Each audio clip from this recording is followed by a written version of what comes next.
ఇక అంగన్వాడీ కార్యకర్తలకు కేసీఆర్ సర్కార్ గుడ్ న్యూస్ చెప్పింది. జీతాలు పెంచుతూ ప్రభుత్వం జీవో జారీ చేసింది. పెంచిన జీతాలు మార్చి 1వ తేదీ నుంచి అమల్లోకి వస్తాయని తెలిపింది. వేతనాల పెంపుతో పాటు వర్కర్లు, హెల్పర్ల విధులు, బాధ్యతలు, క్రమశిక్షణ చర్యలకు సంబంధించిన మార్గదర్శకాలు రిలీజ్ చేసింది. చాలా కాలంగా పెండింగ్ లో ఉన్న అంగన్వాడీల జీతాల పెంపుపై ఫైనల్ గా సర్కార్ కీలక నిర్ణయం తీసుకుంది. వర్కర్లకు 4,200 నుంచి 7,000 వరకు, హెల్పర్లకు 2,200 నుంచి 4,500 వరకు, మినీ అంగన్వాడీ వర్కర్లకు 2,200 నుంచి 4,500 వరకు జీతాలు పెంచుతున్నట్టు ప్రకటించింది.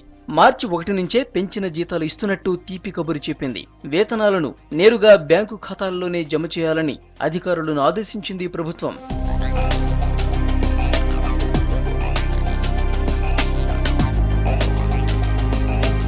మార్చిలో అంగన్వాడీ కార్యకర్తలు, హెల్పర్లతో సమావేశమైన సీఎం కేసీఆర్ వాళ్ల సమస్యలపై 3 గంటల పాటు డిస్కస్ చేశారు.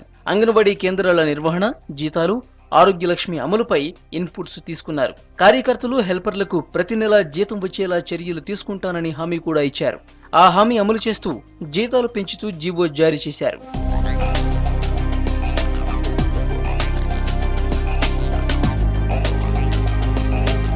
ఏడాదికి 12 క్యాజువల్ లీవులతో పాటు ప్రత్యేక పరిస్థితుల్లో సెలవు అవకాశాలను కూడా కల్పించింది సర్కార్.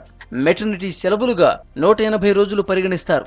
మే నెలలో అంగన్వాడీ వర్కర్లకు మొదటి 15 రోజులు సెలవులుంటాయి. హెల్పర్లకు మే 15 నుంచి 15 రోజుల పాటు హాలిడేస్ ఉంటాయి. అంగన్వాడీ వర్కర్లకు 24 రకాలు, హెల్పర్లకు 7 రకాల విధులను సూచిస్తూ మార్గదర్శకాలను రిలీజ్ చేసింది ప్రభుత్వం.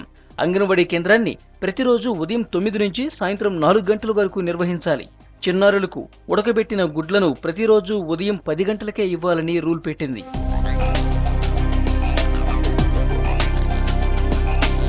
మరోవైపు అంగన్వాడీ కేంద్రాల ద్వారా నిర్వహించే ఆరోగ్యలక్ష్మి పథకంలో గర్భిణీలు, బాలింతలకు, చిన్నారులకు ఇచ్చే పౌష్టికాహారం క్వాంటిటీని మరింత పెంచింది ప్రభుత్వం. ఒక్కొక్కరి భోజనానికి ప్రస్తుతం 15 రూపాయలు ఖర్చు చేస్తుండగా ఇక నుంచి 21 రూపాయలు ఖర్చు చేయనుంది. పెరుగుతున్న నిత్యావసరాల ధరలకు అనుగుణంగా భోజన ఖర్చును పెంచారు.